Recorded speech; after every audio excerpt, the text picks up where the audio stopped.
habang wala pang gamot sa COVID-19, magkakaroon na po tayo ng new normal. Ang strategiya natin, test. Hanapin ang kalaban sa pamamagitan ng test. Trace, kinakailangan hanapin yung mga tao na nagkaroon ng contact sa isang tao na positibo sa COVID-19 at gamutin ang mga tao na mayroong COVID-19. Ang ating strategiya po, yung tinatawag nating National Action Plan sa COVID-19. Unang-una, nandyan po yung prevention. Yung minimum health standards na i-discuss po sa atin ni Secretary Duque mamaya. Nandiyan nga po yung detection sa pamamagitan ng testing at ginagamit po natin ang parehong PCR test sa pamamagitan ng mga swabs at yung rapid antibody test na tinatawag. At importante nga po yung tracing. Hanapin yung mga tao na nakakontak sa may sakit at ang sabi nga po ni Secretary of Finance, gagamitin natin yung ilang mga walang trabaho ngayon para matrace yung mga yung nagkaroon ng contact sa mga positibong mga tao. Tapos po, kinakailangan natin i-isolate. I-isolate po natin yung mga positibo sa ating mga isolation facilities, yung ating mga We Heal as One. Pwede rin naman pong home self-isolation para dun sa mga mild na mga kaso or asymptomatic. At kinakailangan po magkaroon tayo ng community protocol para po sa mga positibo. Siyempre po, obligasyon ng Estado, gagamutin natin ang mga naging biktima ng COVID-19. Pwede pong mangyari yan o gawin yan sa bahay. Pwede sa ating mga We Heal as One facilities at pwede rin po yan sa mga pampubliko o mga pribadong hospital. At dahil nga po importante ang kalusugan ng ating mga frontliners, meron po tayong central PPE procurement. Natapos po yan, matapos mapagaling natin ang mga merong COVID-19, kinakailangan i-reintegrate po natin sila sa ating lipunan. At matapos po yan, tatanggapin na po natin ang new normal dahil iba na po talaga ang mga magiging buhay natin. Ano ba ho yung tinatawag nating minimum standards at every step?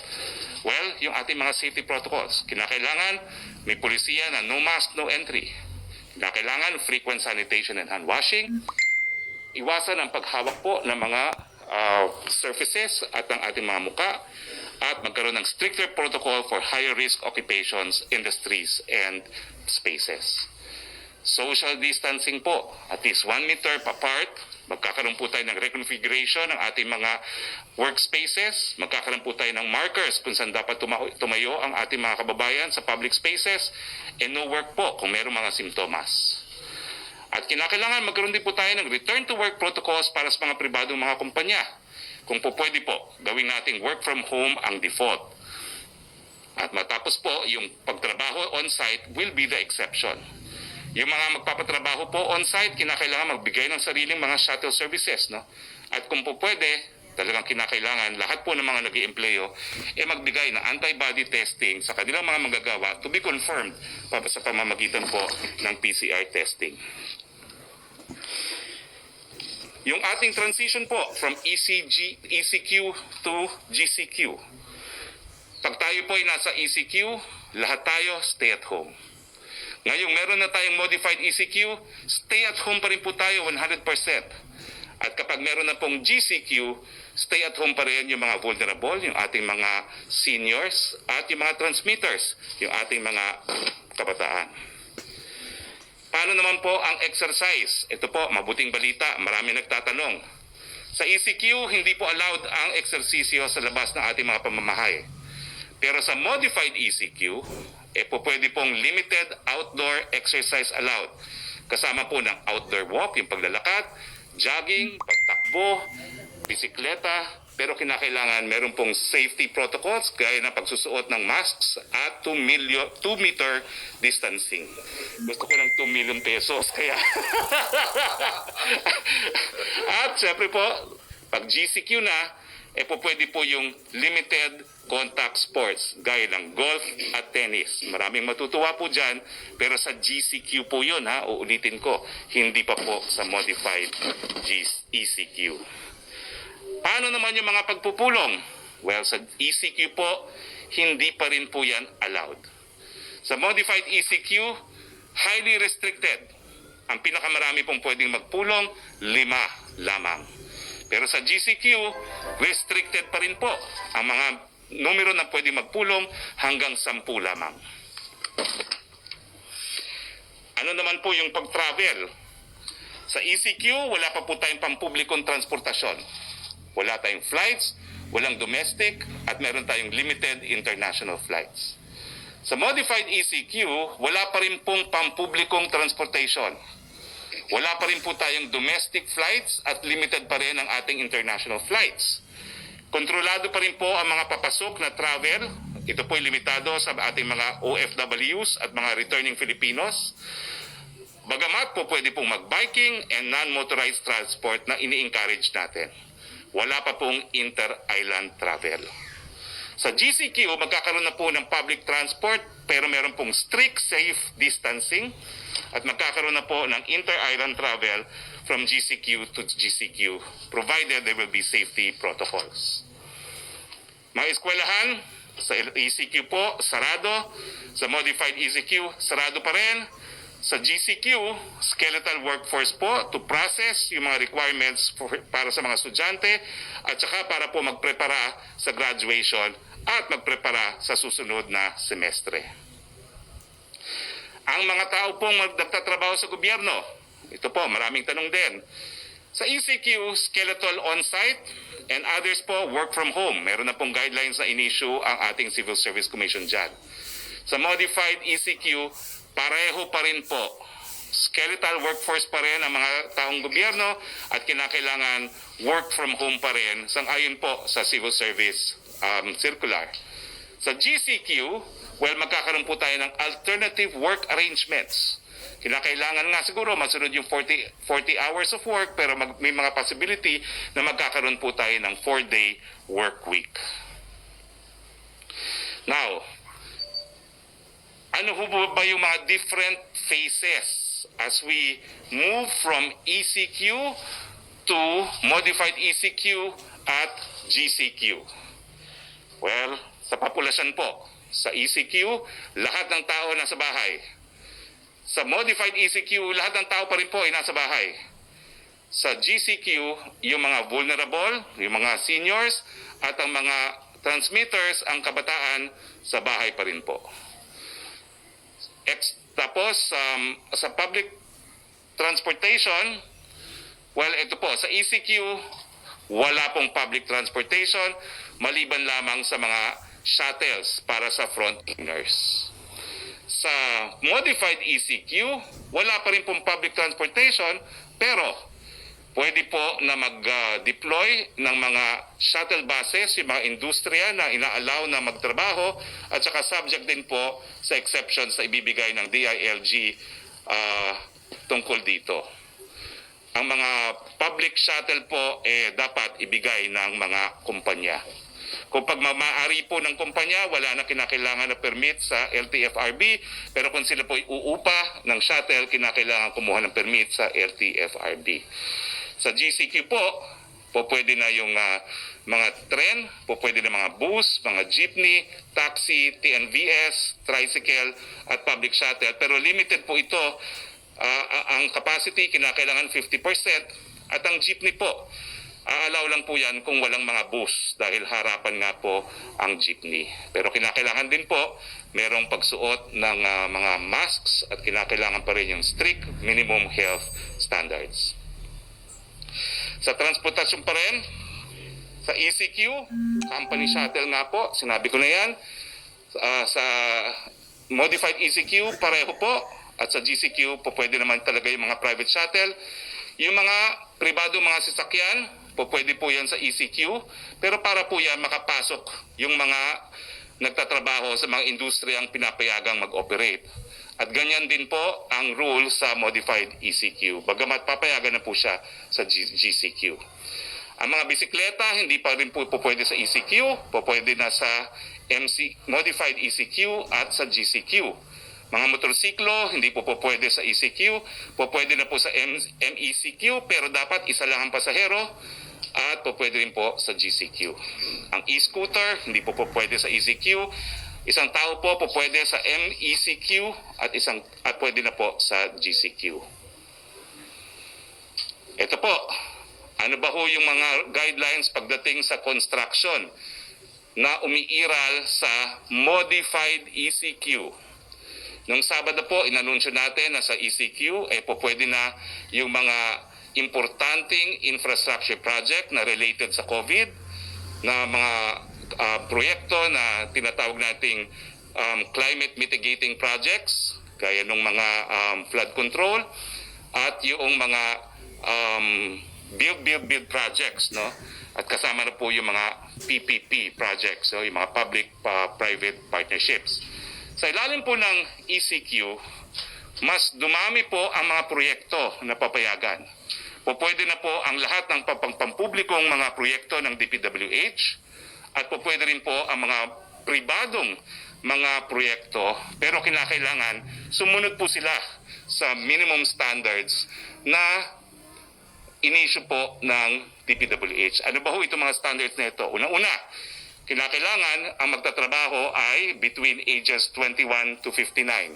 Bawal ang kabataan, bawal po ang mga seniors. At kinakailangan walang pre-existing health condition. Kinakailangan i-testing po ang mga manggagawa bago sila pagtrabahuhin. At kinakailangan doon po sila patirahin sa site ng proyekto. At kinakailangan po ng quarantine passes sa lahat po ng on-site employees. Habang sila naman ay nagtatrabaho, kinakailangan magkaroon ng 1 meter safe distancing ang ating mga nagtatrabaho. Araw-araw sila magdi-disinfect. Kinakailangan bawasan yung paglabas sa construction area. Kinakailangan magkaroon ng mandated quarantine para sa lahat ng mga bumabalik sa kanilang lugar na pinagtatrabahuhan galing sa labas. Yung mga delivery at mga disposal po ay kinakailangan ma-handle ng ibang team o separate team. Dapat po mag-provide ang contractor ng PPAs para sa lahat.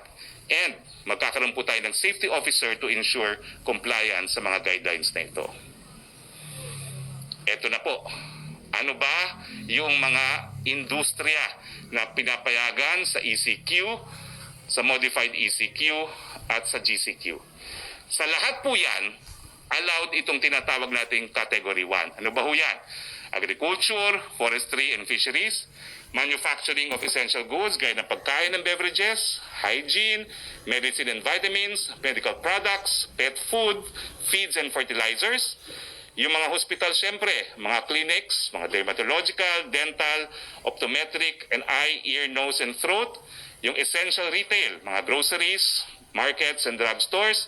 Laundry shops, food preparation and water refilling, take-out and delivery only, logistics service providers, cargo handling, warehousing, tracking, and shipping line, and delivery services. Lahat po yan allowed kahit ECQ, modified ECQ, or GCQ, Category 1. Kasama rin po sa Category 1, yung utilities, power, energy, water, telecoms, aircon, water collection, supply, waste management, sewerage, except po yung septic tank emptying, but including pest control, garbage collection, repair and installation of machinery and equipment, telecommunication companies, energy companies, gasoline stations, construction workers accredited by the DPWH to work on facilities for healthcare and for risk reduction, manufacturing companies and suppliers of products necessary for construction and media establishments.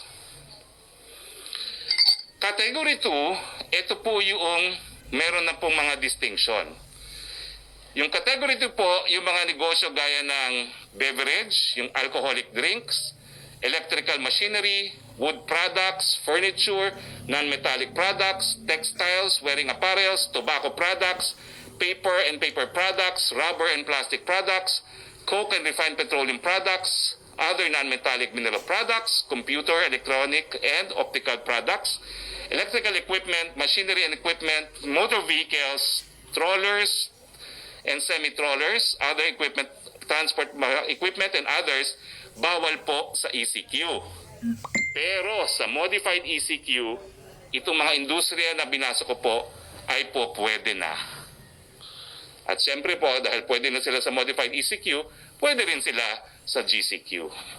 Yung semento at steel, pwede naman po yan sa ECQ. Pero kinakailangan 50% work from home, 50% work on-site.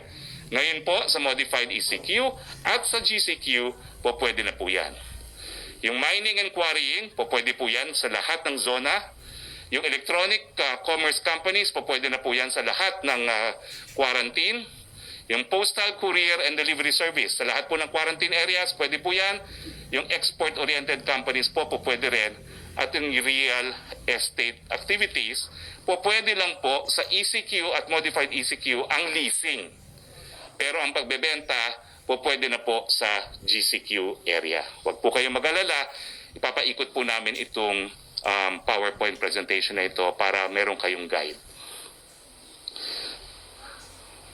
Sa susunod na category po, category 2 pa rin, yung public and private construction projects that are essential, well, ngayon po, allowed na po siya, no, dahil na-amendahan na nga yung ating guidelines. So, allowed na siya sa ECQ, allowed na po siya sa modified ECQ, pero dapat yung mga small-scale projects ay hindi pa rin allowed. So, ito yung mga major projects ang ina-allow lang po, at allowed na po siya sa GCQ. Yung repair of computers, personal and household goods, allowed po sa lahat ng quarantine areas. Housing service activities, allowed po sa lahat ng quarantine areas. Yung office administration and other support, hindi po siya allowed sa ECQ, pero ngayon allowed na po siya sa modified ECQ, pero kung po pwede po, 50% on-site, 50% work at home, pero allowed na po siya sa GCQ. Yung special accommodation for healthcare workers, OFWs, workers in permitted sectors, and non-OFWs. Ibig sabihin po, yung mga rooms sa hotel, no? Pwede po siya sa ECQ, sa modified ECQ at GCQ, pero hindi po siya po pwedeng magbukas for tourism. Para lang po sa mga healthcare workers, OFWs, at mga manggagawa. Now, yung mga accommodation for guests, well, 50% lang po sila ina-allow, pero meron pong qualification. Allowed lang po yan sa long-term booking for as long as meron silang booking effective May 1 dito lang po sa Luzon. Siyempre naman po, yung funeral and embalming services, allowed po sila, pero wala pong funeral parlors kasi hindi pa rin po allowed ang lamay sa ECQ at sa modified ECQ. Allowed po ang lamay sa GCQ.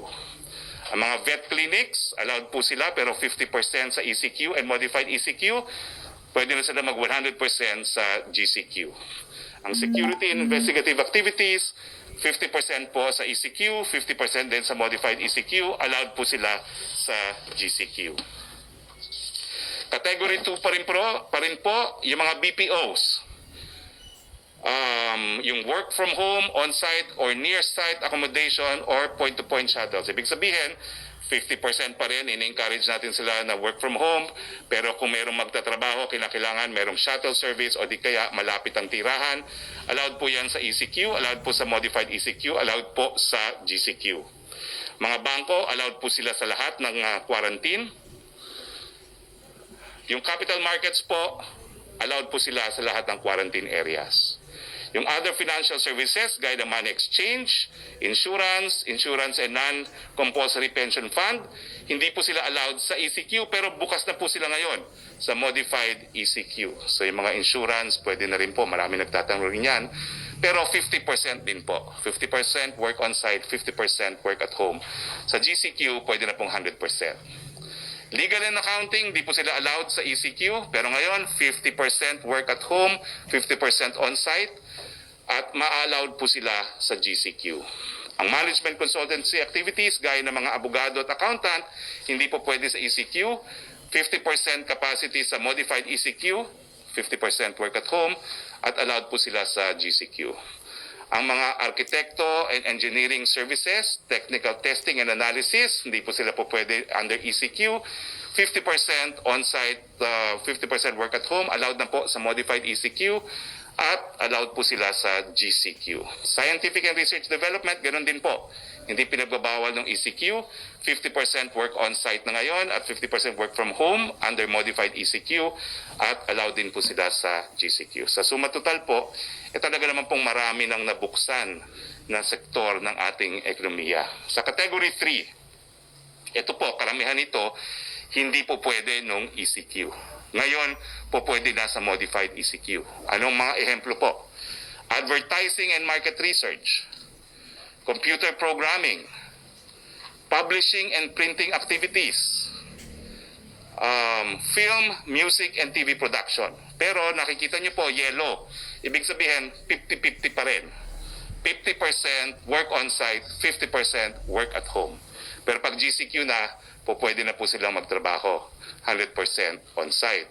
Preferably, meron pa rin work from home. Yung rental and leasing, other than real estate po, yung mga rent-a-car, equipment for permitted sectors, allowed naman po yan sa lahat ng quarantine areas. Yung employment activities, yung mga recruitment and placement for permitted sectors, allowed po sila sa lahat ng quarantine areas. Yung other activities gaya ng photography, fashion, industrial, graphic, and interior design, allowed po sila 50-50 sa modified ECQ at allowed po sila sa GCQ. Ganon din po ang wholesale and retail trade of motor vehicles, motorcycles and bicycles, excluding their parts and components. Sa ECQ hindi po allowed. Ngayon po sa modified ECQ po pwede, pero 50-50 pa rin po. 50% work on site, work at home, at ma-allow na sila sa GCQ. Yung repair of motor vehicles, motorcycles and bicycles, hindi po pwede sa ECQ. 50-50 na ngayon under modified ECQ at allowed po sila sa GCQ. Ano pa po yung mga po pwede na ngayon sa modified ECQ na hindi po pwede dati? Yung malls and commercial centers, non-leisure only, in line with yung ating mga sinasabing mga guidelines, no? Yung one person for 2 square meters, yung wearing of mask, temperature check, at saka yung 26 degrees na temperatura, walang wifi. So, allowed po sila sa modified ECQ, pero partially allowed pa rin po yan. Ibig sabihin, 50% lamang. At ma-allow po sila sa ECQ. Ang dining, ang restaurant, allowed po sila, pero take out lang at saka delivery. Yan po ay under ECQ, modified ECQ, at GCQ. Although, pagdating sa GCQ, meron pong review na isinasagawa. Pero sa modified ECQ, delivery and take-out pa rin po. Wala pang dine-in. Ang mga barbero at mga salon, paborito ni Joseph Morong, hindi pa rin po allowed. Pahabaan ng buhok. Mabuti na lang bionic hair ako. Anyway, ang mga hardware store, dati hindi po pwede po sa ECQ. Ngayon, 50% po pwede na sa modified ECQ at pwede na po sa GCQ. Ang clothing and accessories, dati bawal, ngayon po 50%. Ang mall-based government frontline services, ito po siguro yung mga NBI clearance, dati hindi po pwede sa ECQ, ngayon 50%. Ang hardware stores, yun nga po, 50%. Ang bookstores and school and office supply stores po pwede na po 50% sa modified ECQ. Ang baby care supply store, 50% po allowed. Ang pet food and pet care supplies, dati bawal, 50% allowed na po ngayon. Ang flower, jewelry, novelty, antique at perfume shops, 50% allowed po ngayon sa modified ECQ at papayagan na sa GCQ. Ang mga toy stores, ito po ay para lang bumili ng laruan, hindi po pwede yung mga playgrounds and amusement area, no? Hindi pa rin po pwede yon, no? Pero yung mga toy stores mismo, 50% pwede na mag-operate sa modified ECQ at pwede na sila sa GCQ. Category 4, ito pa rin po yung kahit anong quarantine zone, bawal pa rin. Gyms, fitness studios, and sports facilities. Mag-ano na lang po kayo, mag-internet. Ako nagsusumba ako sa internet. Entertainment industries, cinemas, theaters, karaoke, bars, etc. Bawal pa rin po. Kid amusement industries, mga playrooms at rides. Libraries, archives, museums, and cultural centers, bawal pa rin po. Tourist destinations, bawal pa rin po. Travel agencies, tour operators, reservation service, and related activities, bawal pa rin po dahil wala naman pong commercial flights pa. Personal care services, mga massage parlors, naku natutuwa ang mga misis at saka mga sauna bath, sarado. Ang mga facial care and waxing, sarado din po. I'm sure walang misis ng mga sekretary na kasama natin ang natutuwa na sarado ang mga massage parlors. Hindi sila nagpupunta ron. Okay? Now, kinakailangan po tayo maging flexible dahil ang ating palantuntunan nga po ay hinay-hinay, dahan-dahan, unti-unti. Kapag dumami po ang kaso, babalik at babalik tayo sa GCQ. Ngayon naman po ay good news.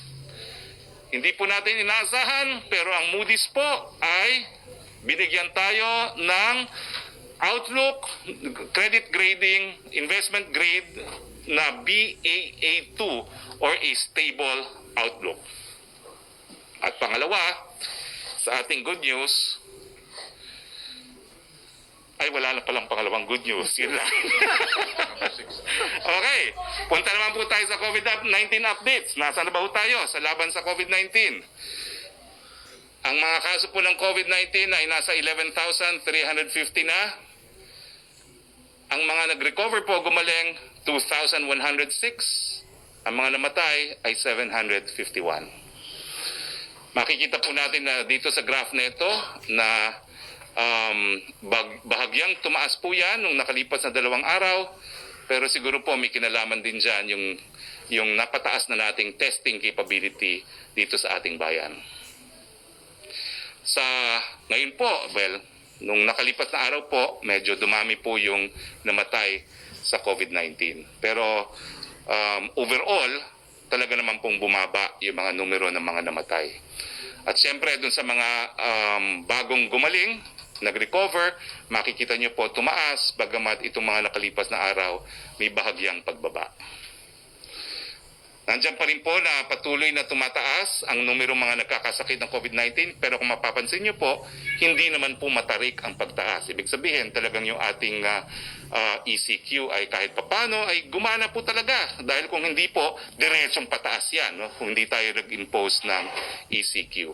At patuloy pong tumataas ang mga nagre-recover, patuloy din pong at patuloy naman pong maging stable kahit papano ang mga namamatay sa COVID-19. Si Secretary Anyo will have a short clarification now. Yes, Secretary Anyo. Magandang tanghali sa ating lahat.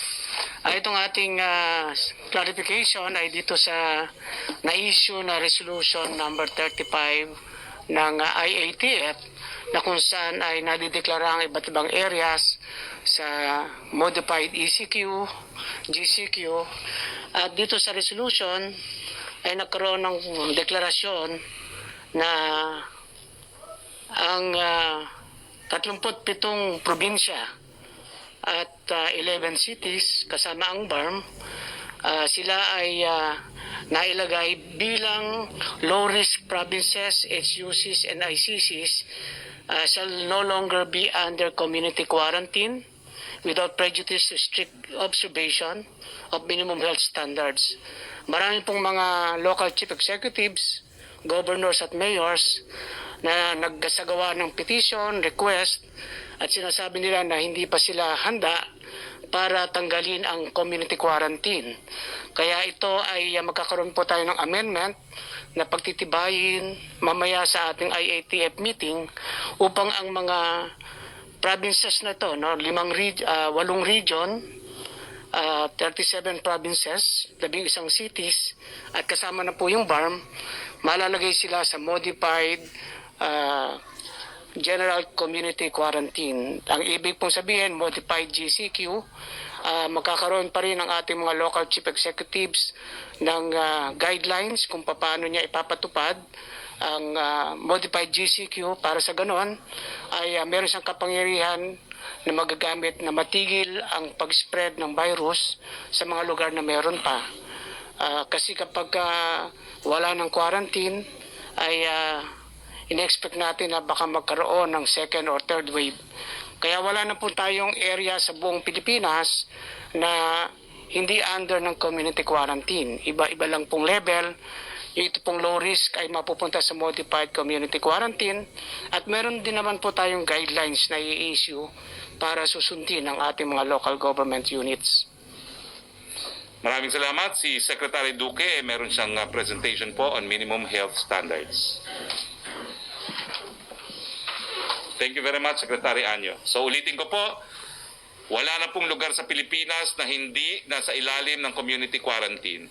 Yung nauna pong areas na sinabi natin na wala na pong community quarantine, balik po sila under modified GCQ. No, Ha? GCQ lang. GCQ lang, sabi niyo, no? Modified GCQ. So ngayon po, lahat ng area sa Pilipinas, meron pa rin pong community quarantine from modified ECQ to GCQ to modified GCQ. Secretary Duque? Maraming salamat, Secretary Harry Roque at saka ang lahat ng kasama ko po sa Interagency Task Force at sa ngalan po ng Department of Health ay bumabati po ako sa lahat ng isang napaka magandang araw. Una po sa lahat, kasama ng inyong mga lingkod bayan, gusto kong magpasalamat sa inyong lahat, sa inyong pagsasakripisyo sa mga nakaraan 2 buwan. Hindi po ito madali, ngunit kinakailangan natin ito gawin para maprotektahan ang ating mga pamilya at ang mga kababayan.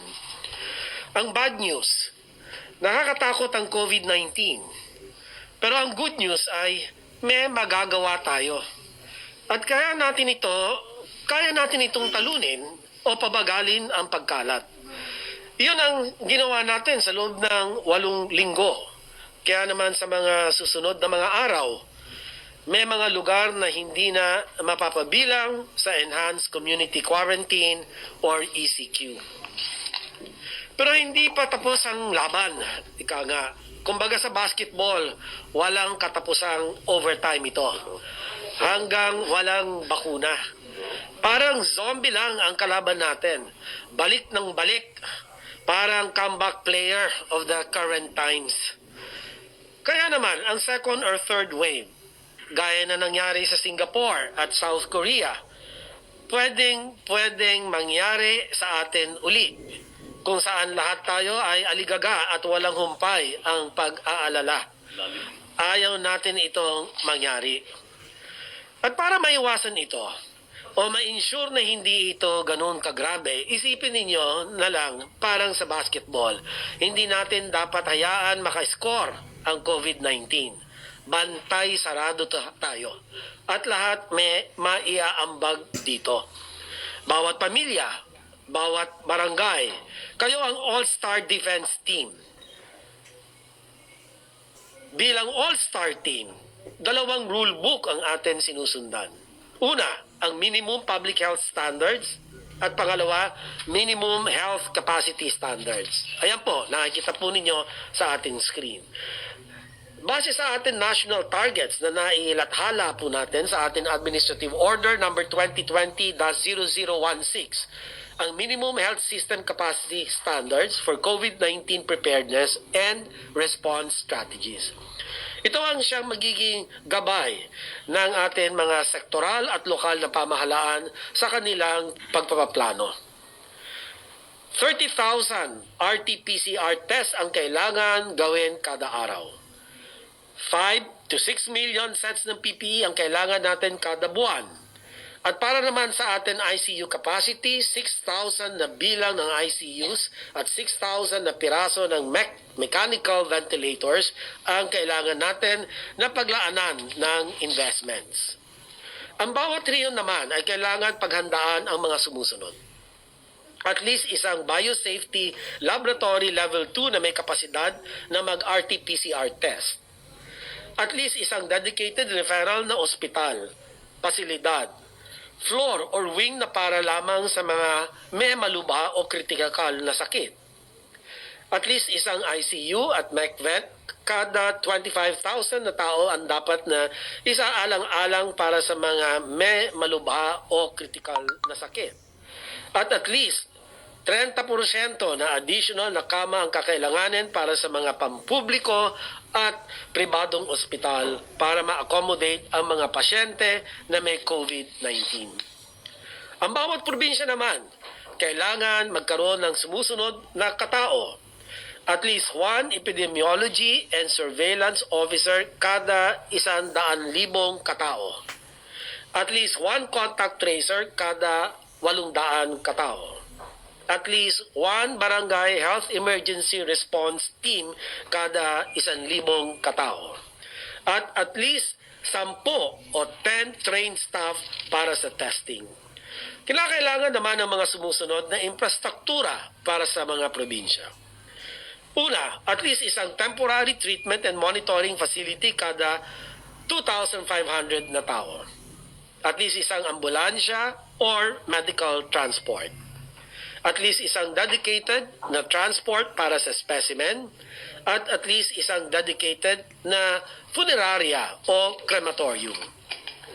Kung gagamitin natin ito para sa probinsyang Nueva Vizcaya, halimbawa lamang, na may projected population na higit sa 480,000 para sa taon 2020. Ito ay nangangahulugan, ang actual target nila ay 5 epidemiology officers, 602 contact tracers, 482 barangay health emergency response teams, at minimum na 10 tao trained testing staff.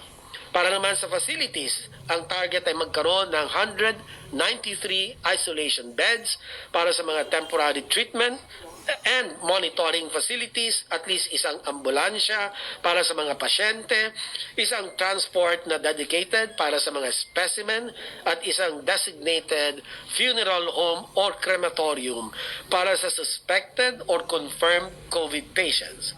Itong mga ito ay minimum targets na magsisilbing gabay para sa atin mga LGUs. Samantala, para sa public health standards, ang bawat pamilya ay dapat nagagawa ang mga sumusunod. Palaging paghugas ng kamay, pagsuot ng mask paglalabas, physical distancing. Samantalang ating mga establishmento at otoridad dapat nagagawa ang mga sumusunod. Palaging nagdi-disinfect, limitasyon sa pagtitipon, temperature screening, symptom screening, o hindi na pinapapasok ang empleyadong may sintomas. Ito ay mga safeguards na kailangan natin gawin para maiwasan ang pagkakaroon ng virus, mapigilan ang pagkakalat at masiguradong handa ang mga katauhan at infrastruktura para talunin natin ang COVID-19. Sa lahat ng mga nasabi ko, 2 bagay ang gusto kong maalala ninyong lahat. Una, mabilisang mass tracing na may sapat na contact tracers and kailangan para hindi makalusot ang COVID at agaran ma-isolate. Ano ba ang sapat? Contact tracer per 800 katao. So, isang halimbawa, muli, ang syudad ay may populasyon na 40,000, kailangan nila ng 500 contact tracers na immobilize. Pangalawa, dapat ma-inspire tayo sa ginawa ng mga lungsod ng Baguio at Cebu sa kanilang contact tracing. Ang kombinasyon ng paghuhugas ng kamay at pagsuot ng mask at physical distancing ay ang bitamina natin ngayon laban sa COVID-19. Maraming salamat po. Para po sa karagdagan impormasyon patungkol sa contact tracing, panoorin ang video sa Facebook page ng DOH. Okay. Questions? Unang-una, Trisha Tirada, 1 question, 2 follow-ups. Strictly, please. Go. Sir, good afternoon po. Sir, my first question is for the workforce. Since nag-open po yung maraming industries, we're expecting movement. Paano po yung magiging dynamics ngayon, sir? For example, kailangan na ba, ano yung mga kailangan dala ng mga tao? Do they need to bring their IDs? May mga checkpoints pa po bang dadaanan? And yun dun po sa transportation, since limited pa rin, paano yung mga walang access to their own private vehicles? For example, yung mga workers. Kasi po ngayon sa mga groceries nangyayari, we're hearing stories from employees na naglalakad po sila just to get to work. And yung OFWs po ba, allowed po ba sila na mag-process ng mga papeles nila ngayon sa POEA? Secretary Anyo, DFG. Yes, kapag ang pinag-uusapan natin ay ang area ng modified ECQ, makikita natin na kukunti lang naman yung difference sa ECQ. At dito, ang mga workers dapat ay isa-shuttle ng kanilang mga kumpanya. Doon sa GCQ ay magkakaroon na tayo ng pagbubukas ng ibang mass transportation. Kailangan dala nila yung kanilang ID, certification of employment, para sila ay hindi na maabala sa checkpoint. Sec Galvez, yung tanong po sa POEA, pwede ba sila mag-process daw ng mga dokumento nila? Palagay ko po, tanongin po natin si Secretary Dole. I believe pwede naman po yun dahil kasi kung sa processing, okay lang po yun. At saka karamihan po sa processing is online, and also kung kailangan yung kailang physical presence, limited lang po yung tinatawag nating time. Okay, next question. Second question, sir. Doon naman po sa itong decision po natin about the ECQ and ECQ. Sir, kasi may questions ngayon na ni-raise or problems na ni-raise about the accuracy of the data na meron po yung DOH. Experts say those are alarming errors na yun po yung pinagbabasihan natin ng mga decision natin. Is this decision final? Are you still going to reconsider it considering the errors and yung testing, sir? Problema pa rin po. Yung targets were still far behind the targets. And yun nga po, may problema pa rin po tayo sa contact tracing. The system is not yet efficient. Secretary Galvez? Hindi, ako po ang sasagot niya. Yes. Maraming salamat. Okay. Akin lang Secretary po. Duque. Yes, maraming salamat po. Kalihim, Harry Roque. The Department of Health appreciates the concerns raised by the UP COVID-19 pandemic response in its policy note number 6 dated May 8, 2020. Ang DOH po ay gumawa na po ng mga hakbang para po makorek itong mga tinatawag nilang data errors found in the April 24 and 25 data drops, as well as other inconsistencies communicated by private citizens through the COVID tracker at doh.gov.ph. As early as April 26, we have since caught and corrected these issues, and we are we very much appreciate the UP Resilience Institute for raising their concerns. No? We assure the public that the issues raised are less than 1%. Maliit pa sa 1% of the whole data set, and does not prejudice the overall interpretation of data and decision making. We continuously rectify the data the moment we identify any issue. For example, inconsistencies in the formatting of the date, case classification, and proper identification of the location. Nevertheless, the DOH remains committed to transparency, and we welcome feedback from expert community. Moving forward, for utmost transparency, we will include more details on the specific rows that have changed from the previous day. Building and using high-quality data systems normally takes months of effort, while the crisis has demanded that existing systems be improved and scaled out in real time.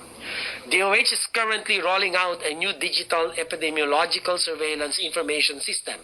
Tawag po rito COVID-Kaya, that has been developed in collaboration with the World Health Organization Country Office.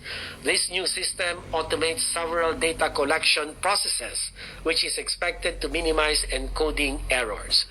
And panghuli na lang po, ang DOH ay nagpapasalamat sa mga epidemiologists sa WHO ay epidemiologists of the University of the Philippines, Manila College of Public Health, ang Thinking Machines Data Science for their immense support in data validation and analysis. The daily data drops would not be possible without their guidance and expertise. We are collaborating with a range of institutions, and we welcome other data engineers, data scientists, and specialists willing to contribute to this effort, as this is a matter of national importance. Tama po kayo. We strive to continuously improve our data collection and reporting systems, and we welcome all the feedback we receive from the public. Maraming salamat po. May dadagdag ata si Sir, Secretary last Galvez. question. Yes. Tama po tayo na ang impormasyon ay siyang pinaka-basis sa decision-making process natin. At ang nasabi na nga po ni Secretary Roque, Secretary Duque, na maliit na porsyento lang po ang nakita natin mga discrepancy. Sa amin po, sa pag-implement po namin, ang aming pong data ay binabase sa LGU data at saka sa DOH data. Kung mayroon man discrepancy, ang ginagawa po namin as chief implementer, pumupunta po ako sa baba.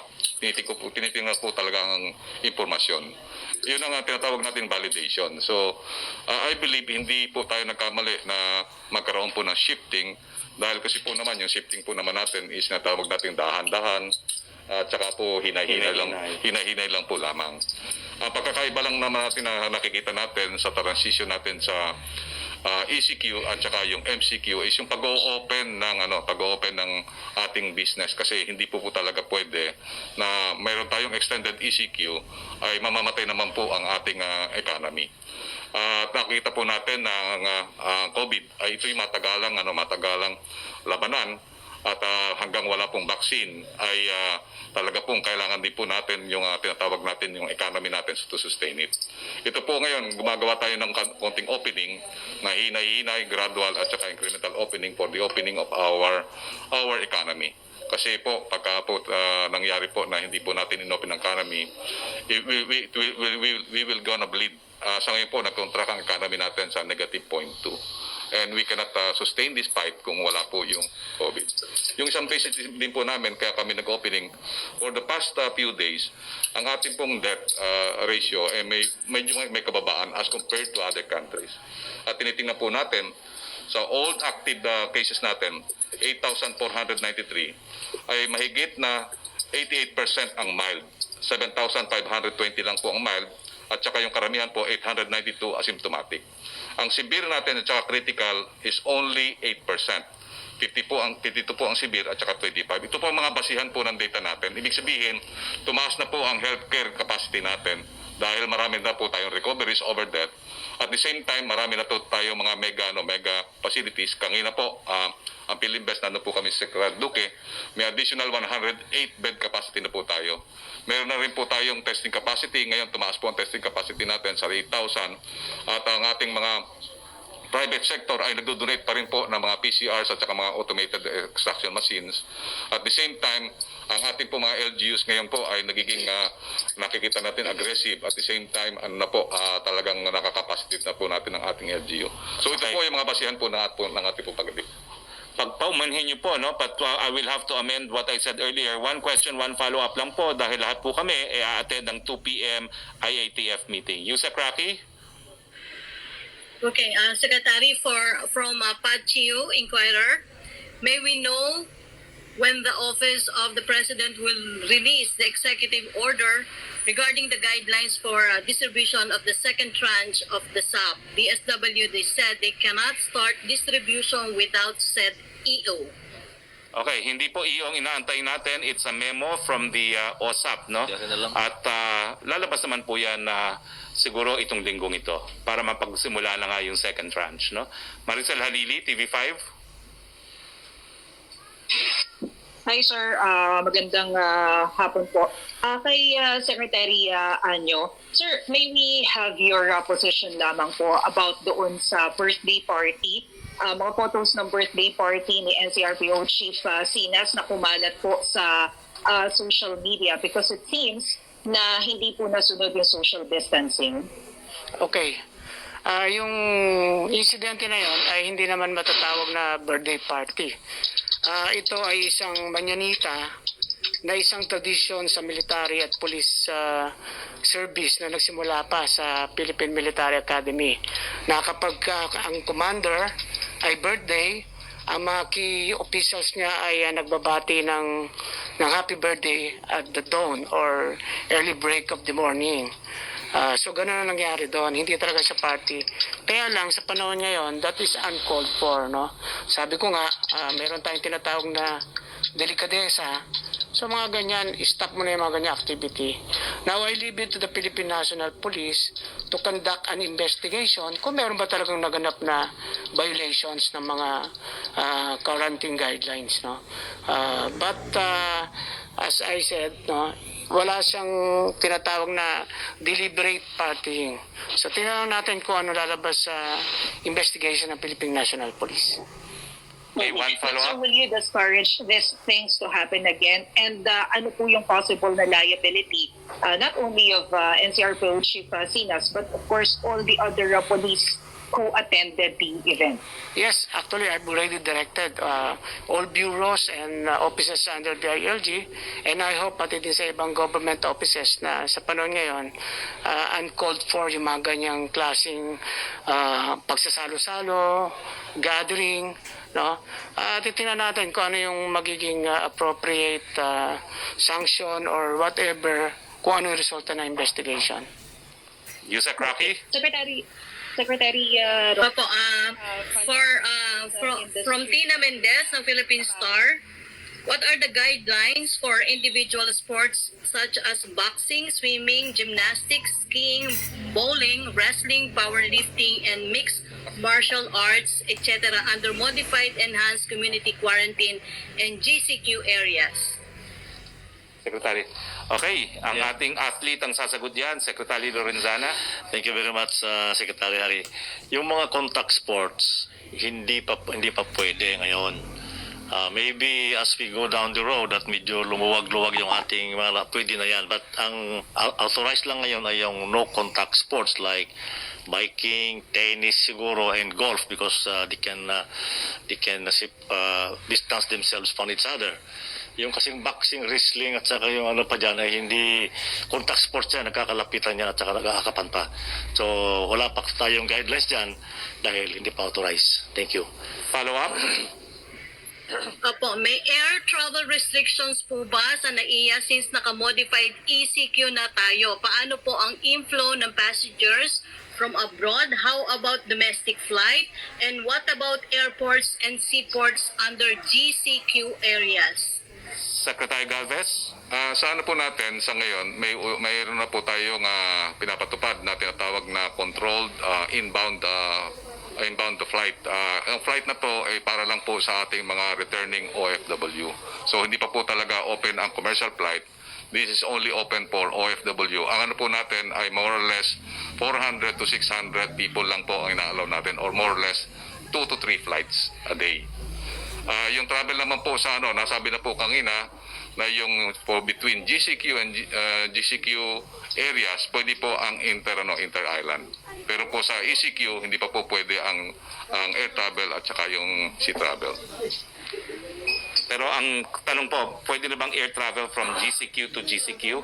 Nandun po sa ating guidelines po. Pwede na po yung GCQ to GCQ, pwede na po yung tinatawag na inter-island travels. Okay, next question please. Yusek Rocky. Opo, ang tanong ni kay Tina Mendez pa rin, please comment on the proposed US sale of $2 billion helicopters, $2 billion to the Philippines despite the soured relations between the two countries due to the termination of the VFA. The U.S. State Department has given its go signal for the sale of 6 Boeing Apache AH-64E and 6 Bell Viper attack helicopters worth close to $2 billion or 100 billion pesos. This early, the International Coalition of Human Rights in the Philippines, United States chapter has demanded accountability from Washington.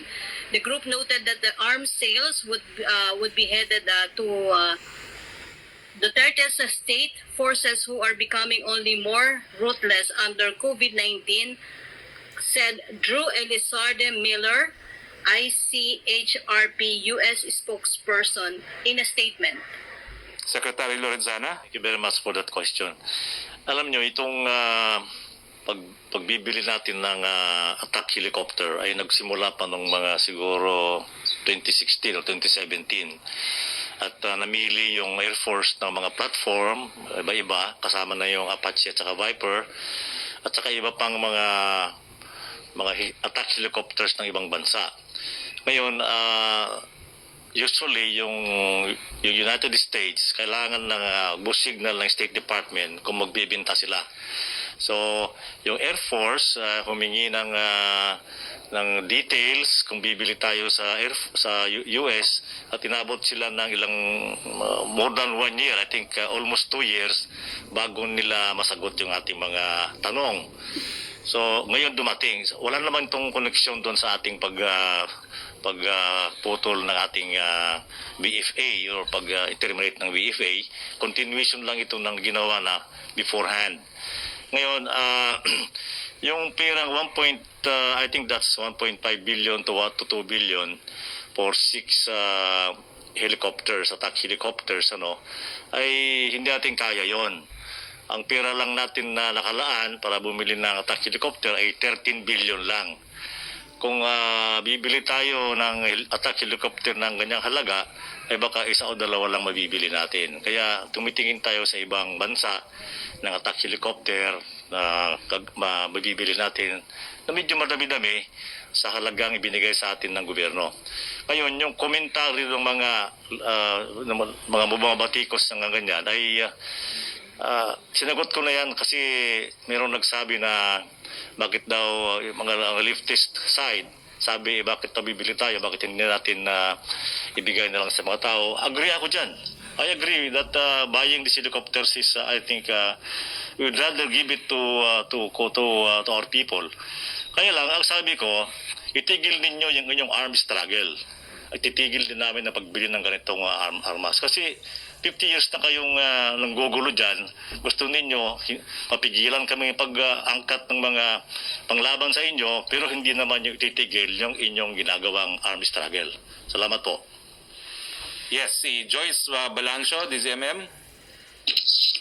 Secretary Roque, just to clarify, yung mga nabanggit natin na mga industries na papayagan sa modified ECQ, these will be allowed to operate only dun sa mga matutukoy na buffer zones and outside of the buffer zones kung saan wala pong confirmed COVID cases? Well, they will be allowed to operate kung sila po ay wala dun sa critical area at saka dun sa labas na zone, no? Pero in general, yan po yung mga industries except kung yung barangay where the factory or the business is located nasa critical area, mapapasailalim pa rin po sa ECQ yung barangay na yon o yung zona na yon. Okay? Secretary Galvez?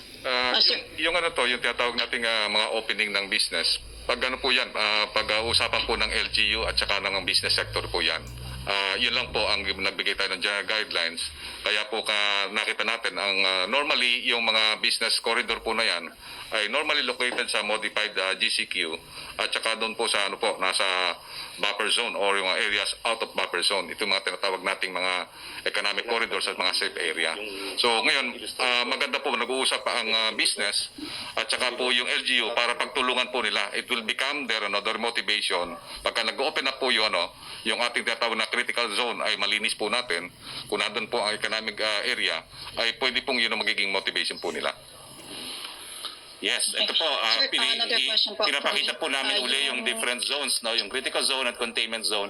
So yung mabubuksan ng negosyo, dapat po nasa buffer zone or outside buffer zone dahil kung nasa critical area o sa containment area, hindi pa rin sila mabubuksan. Okay, next question. Apo. Sir, naging recommendation po ni Finance Secretary Sonny Dominguez po kay President Duterte yung pag-hire ng contact tracers among Filipinos na nawalan po ng trabaho this pandemic. So, approve po ba ito ni Pangulong Duterte at meron na tayong naayos na sistema paano tayo mag-hire, qualifications, paano po ba ito?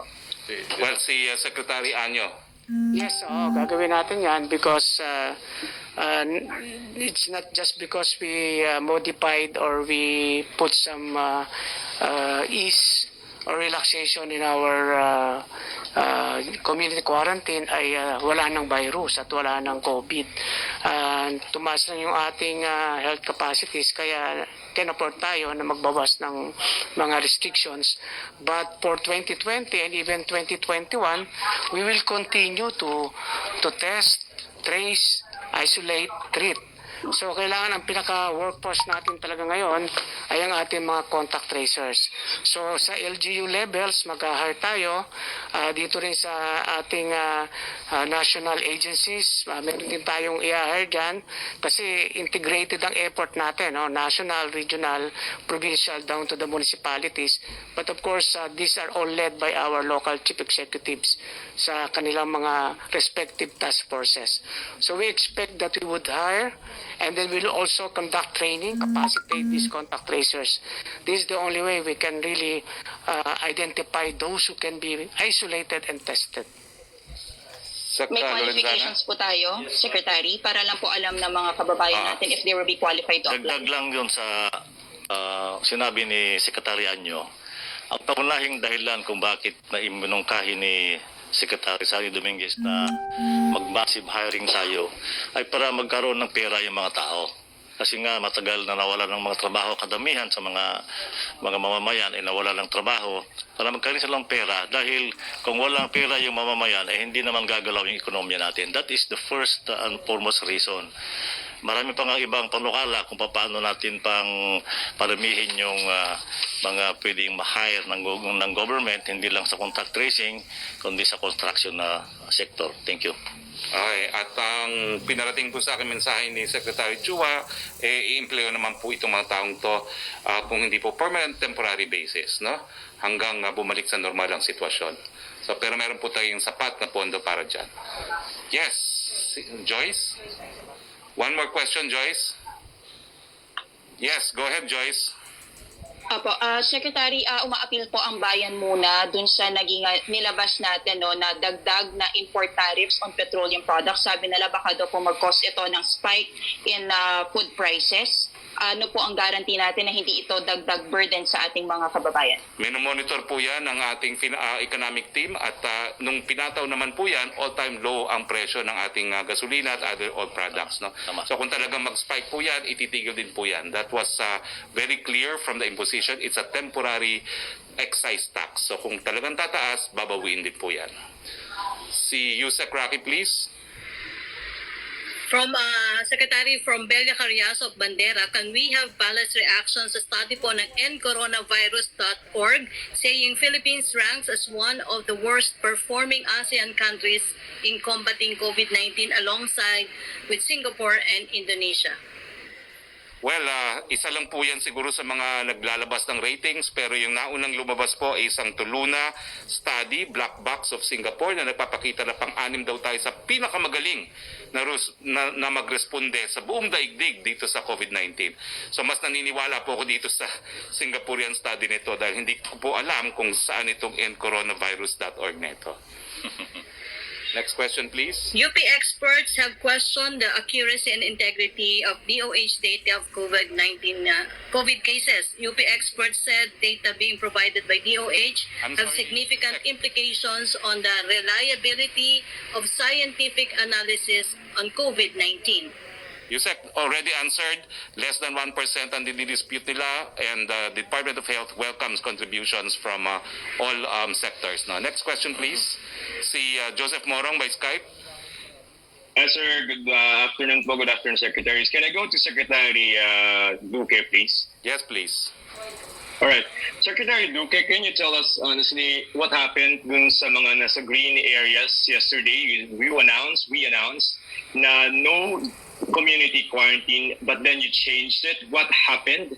And can you describe to us the situation there? Ano ba dapat ang magiging itsura noong mga green areas yesterday? What are the activities that are allowed and not allowed? And how different is this modified GCQ from the GCQ that we know?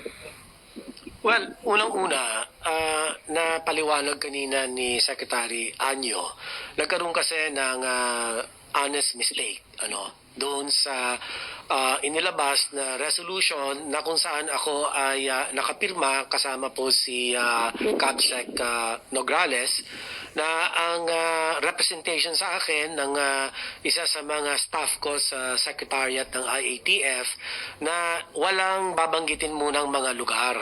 At ang akin pong paniwala ay nung pumayag akong gamitin yung TRO.dot signature ko, ay ang pag-uusapan lamang doon sa resolution ay yung konsepto nung atin modified ECQ from ECQ to modified ECQ and then GCQ to modified GCQ. So nagkaroon po ng honest mistake at kasama ko nga po yung staff na yon para kung kinakailangan magpaliwanag, handa naman po siya magpaliwanag.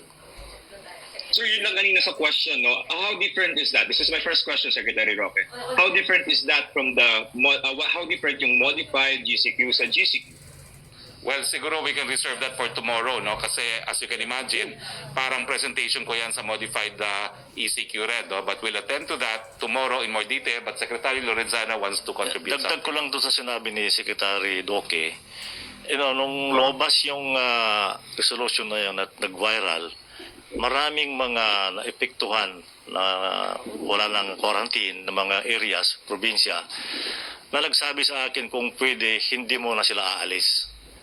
That's one of the factors. And everybody, I think almost everybody do not want to get out yet hanggang hindi sigurado na wala ng COVID sa kanilang area. And I think that is a very reliable gauge kung ano yung nangyayari sa mga lugar na yan. Thank you. Well, Joseph, let me just add, no? Yes. Dahil we're still on community quarantine, wala pa ring large gatherings, including religious gatherings, at wala pa rin po pwedeng yung industriya under the negative list na mag-operate. Secretary Anyo will also add.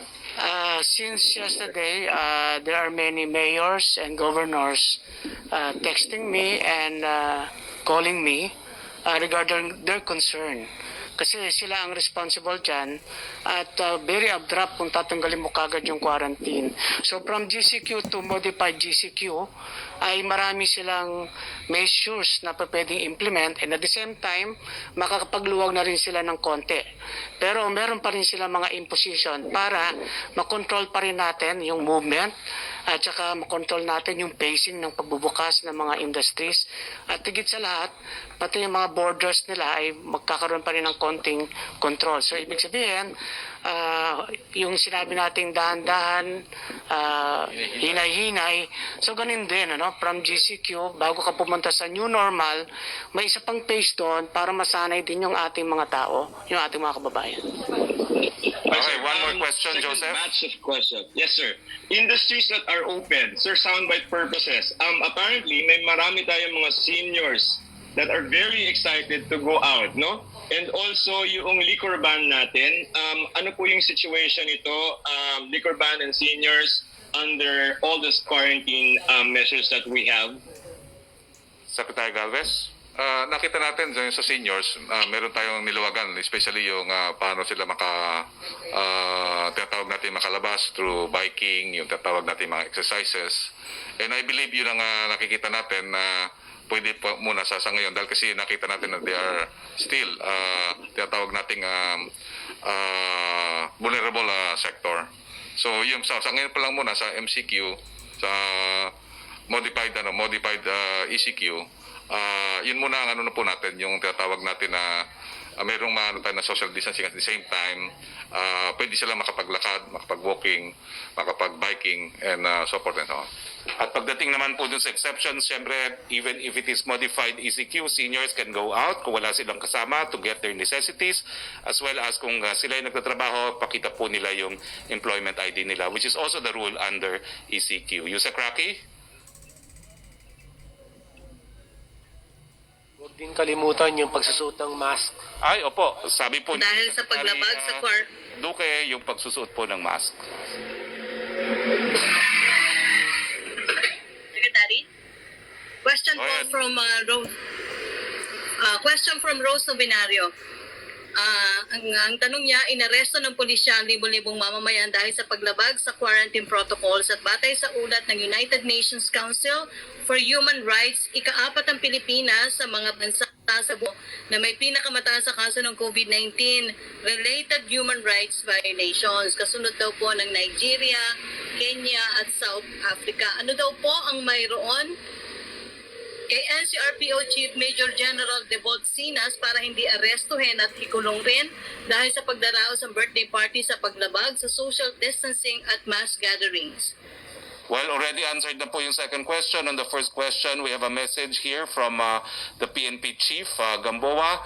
He will implement the rule of law. He will go through all the incidents involving alleged human rights violation, and he will punish those who need to be punished. But for now po, we will rely on presumption of regularity in the discharge of their duties. Pero lahat po ng complaints will be addressed by the PNP.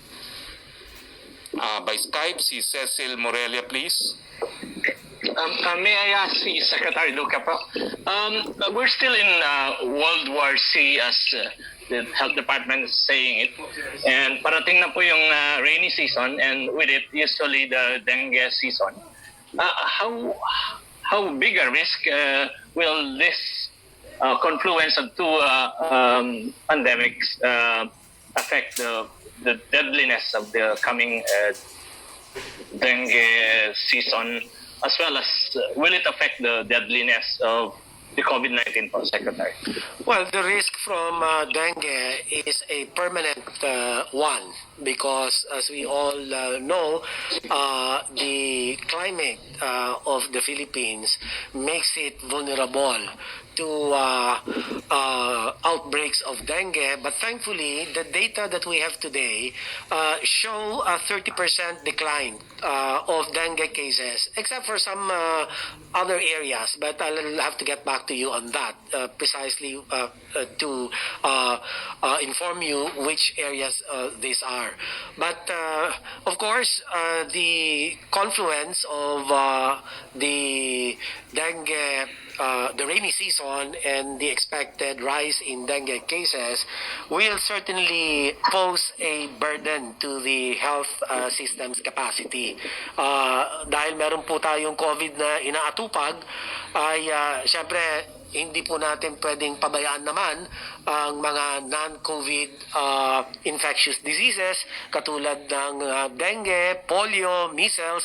So binabantayan po ito ng ating mga surveillance officers, at ang mga hakbang naman po ay nakalatag na kung paano po tutugunan kung sakasakaling magkaroon po ng pagtaas ng kaso ng dengue at mga iba pa pong mga infectious diseases. So hindi po tayo nagpapabaya pagdating po sa mga kinakailangan na pagtugon o pagresponde. Ay nakahanda po naman ang ating Department of Health, ang ating pong Centers for Health Development, at patuloy ang kanilang pakikipag-ugnayan sa mga pamahalaan lokal na sila po naman ang direktamenteng may responsibilidad sa pangangasiwa ng kanilang health system's capacity to respond to all sorts of epidemics.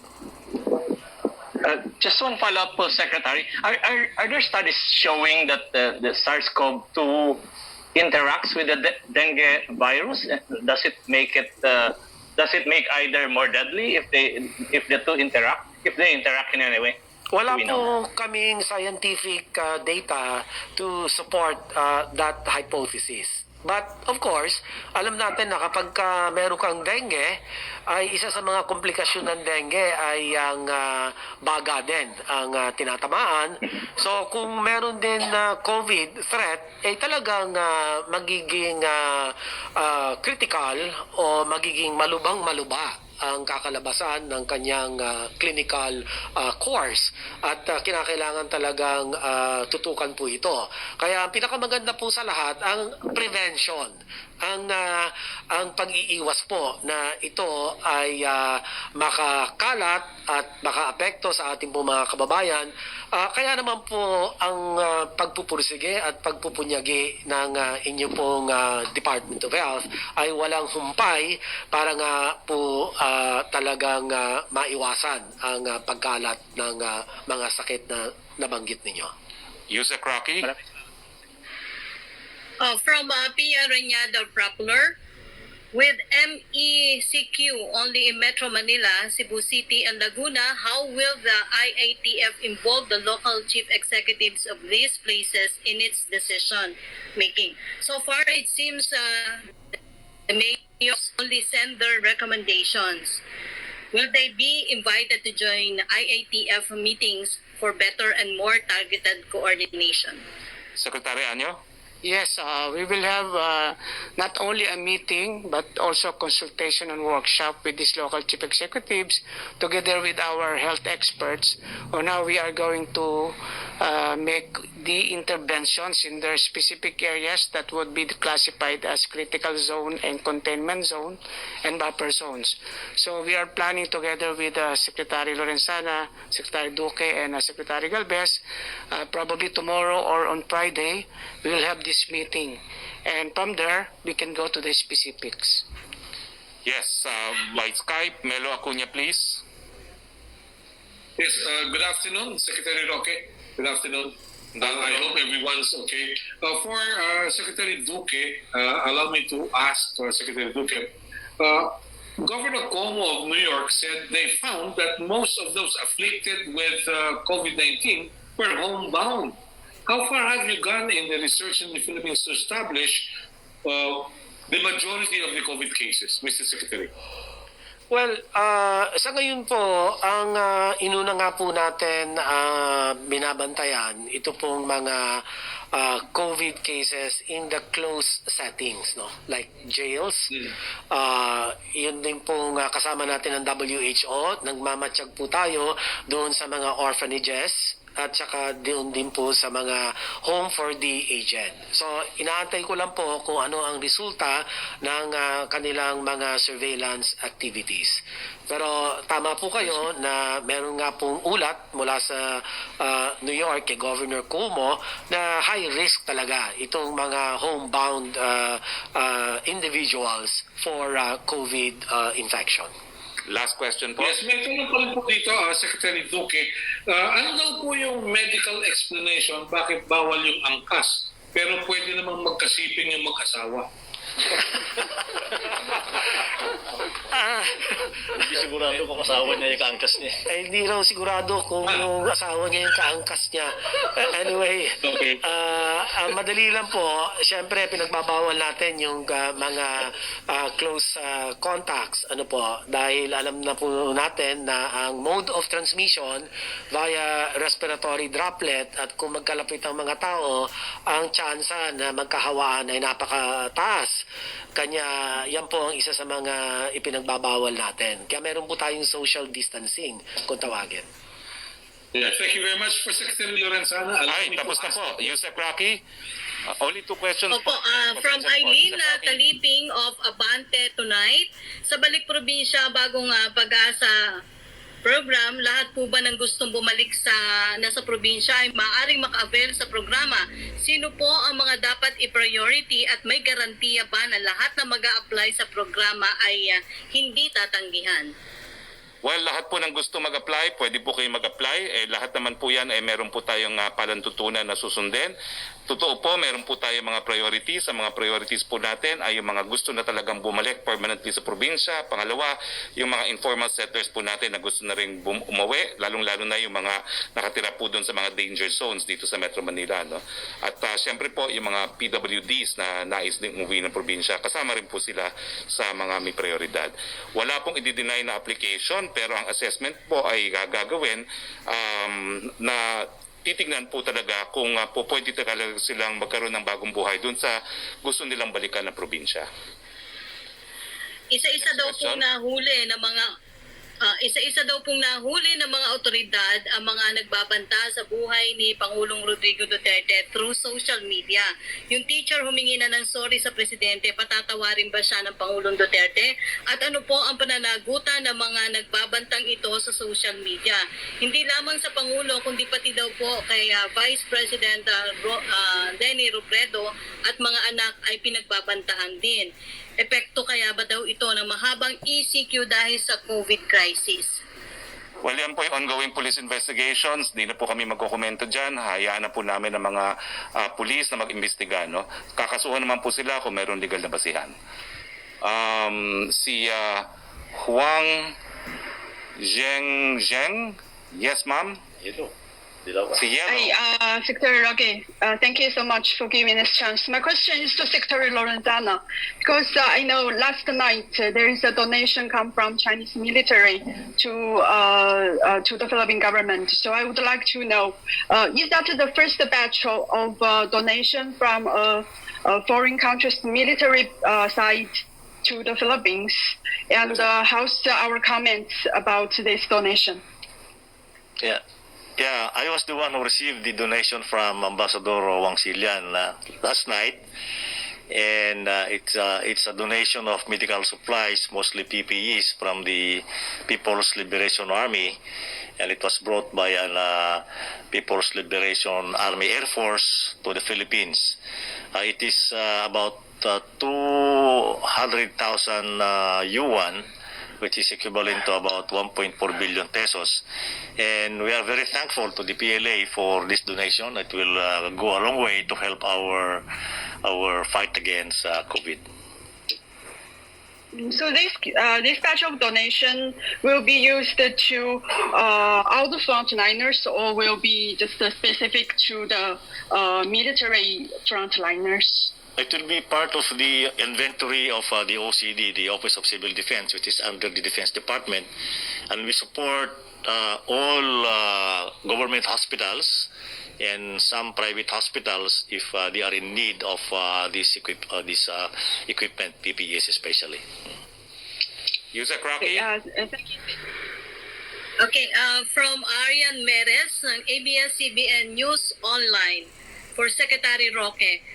For self-employed Filipinos na walang work ID, halimbawa po ang mga kasambahay, how can they travel, for instance, if they are from a GCQ area going to an ECQ area or vice versa? Kung kasambahay po, hindi naman kinakailangan kasi yung interzonal travel po, kinakailangan sa indispensable industry lamang. Pero hindi po kasama dyan ang kasambahay, no? Pero unfortunately, dahil nga po ang pag-travel from GCQ to ECQ is only for industries na allowed, kinakailangan po talaga na identification card. So, sa mga self-employed, pwede naman sila gumawa ng card nila at pakita nila kung ano talaga yung gagawin nila at saang industriya yon, no? Pero indispensable po yan kasi otherwise mababaliwala yung ating quarantine kung lahat ng tao po pwedeng lumipat, no? Next question, please. For Secretary Anyo, paano po daw makakaapekto ang bagyo sa summer ngayon sa coronavirus response ng gobyerno? May preparations o plano na po ba ang gobyerno kung paano pagsasabayin ang disaster response tulad sa mga bagyo at sa coronavirus response? Yes, matagal na nating pinaghahandaan yan. Sa mga pagpupulong na ginawa natin sa local government units, meron tayong tinatawag na O-plan or operation listo na kung saan nandito yung ating protocols kung paano haharapin anuman sakuna, lalo na yung bagyo. Every year ay ginagawa naman natin ito. Katulong ang NDRRMC, ang local DRRMC, nakahanda na po tayo dyan, pati yung ating mga relief goods na ipamimigay pag dumating yung disaster o bagyo. So, ang mangyayari lang naman, no, kasama sa ginagawa natin paglaban sa COVID, nakahanda rin yung ating LGUs. At syempre, kailangan, kahit sa ating pag-atubang sa ating mga disasters, i-observe pa rin natin yung minimum health standards, physical distancing, wearing of mask, at ano pang mga panuntunan. Yes, next question, please. For from Angel Ronquillo ng DZXL, kasunod ng sinabi ni Pangulong Duterte na hindi nakakayanin pa ng pamahalaan ng second wave ng COVID-19, ano ang magiging batayan para muling ibalik ang isang lugar sa ECQ, considering na may backlog tayo sa result ng testing? Well, malinaw naman po ang mga batayan dyan, yung bilis po ng pagdoble ng sakit ng COVID-19, yung kahandaan na magbigay ng critical care, at kinikonsiderin din po natin ang ekonomiya.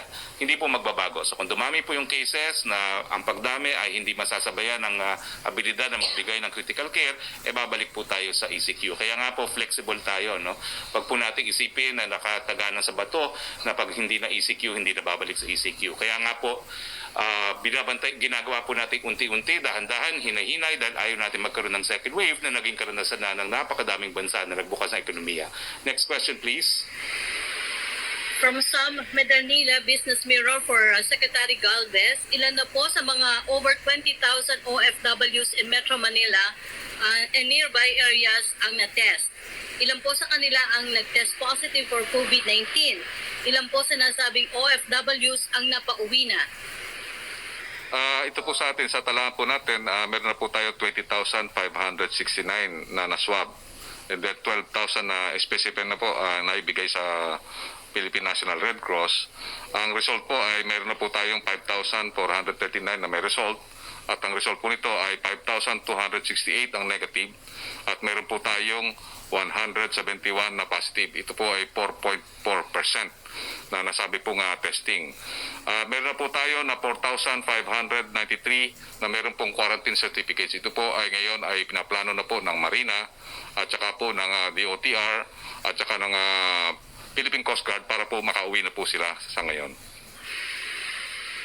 Is the National Task Force daw po for COVID-19 considering another week-long suspension for inbound flights considering may over 40,000 OFWs ang expected na ma-repatriate this month up to June? Sa ngayon po, nag-implement po tayo ng tinatawag na controlled inbound flights at ang inano po natin ay tatlong flights lang po inaalaw natin, more or less 400 to 600. Pagka po naubos po yung 24,340 na OFWs na declag na po natin yan, pwede na po tayong mag-angat. Yung pong mga inbound na seafarers ay nandito po ngayon more or less na 16,000 na ships. Ang ginagawa po natin ng paraan na mapadali po ang kanilang pag-test para po makauwi rin po sila. For Secretary Duque, will the country participate in the upcoming virtual 73rd World Health Assembly? If yes, what issues will the country raise during the event? Well, yes, we will certainly participate. I think this is going to be on the 18th. I have already prepared my address to the World Health Assembly. And of course, we will raise issues with regard to COVID-19 and what would be the best measures, if any, that other countries have put in place, and that if they could facilitate the transfer of knowledge, additional information, so as to improve further our national government response to the continuously evolving COVID-19 situation. For Secretary Duque pa rin po, when will the country's participation in World Health Organization Solidarity clinical trial for drugs that will be used for COVID treatment? How many Filipino patients are expected to be enrolled in the said activity? It's now ongoing, and if my recollection is right, there are about 500 participants for the different medicines such as remdesivir, the lopinavir, ritonavir, ribavirin, and also the beta interferon, interferon beta.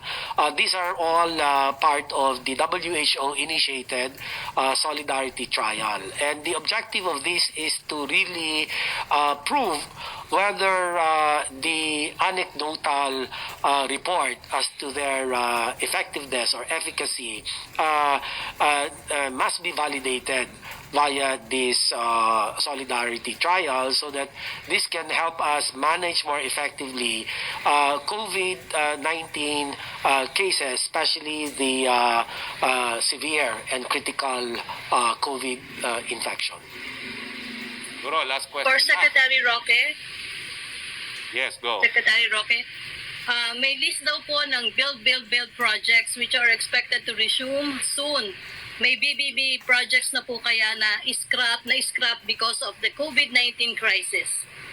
Wala pa po ako nakukuha ang listahan, pero alam ko po lahat yung ating build na major, binigyan na po ng go signal ng IATF na ipatuloy. Kukunin ko po yung listahan exactly. But I think yan po yung mga BBB na i-implement, lahat po yan tuloy na. Well, pasensya na po, it is 1:30. Ang tingin ko po sa aking mga kasamang kalihim ay pagkain na sila. So kailangan na po tayong magtapos. Sa ngayon, maraming salamat, Yusek Rocky. Maraming salamat sa sambayan ng Pilipino. Alam ko po, mahirap ang buhay natin ngayon. Meron tayong modified modified ECQ patapos po ng May 15. Pero ito naman po ay para sa ating kalusugan. Unti-unti, dahan-dahan ang ating ginagawa. So, sa ngalan po ng ating Presidente, ito po ang inyong spokes Harry Roque. Keep safe, Philippines. At ako'y natatakot sa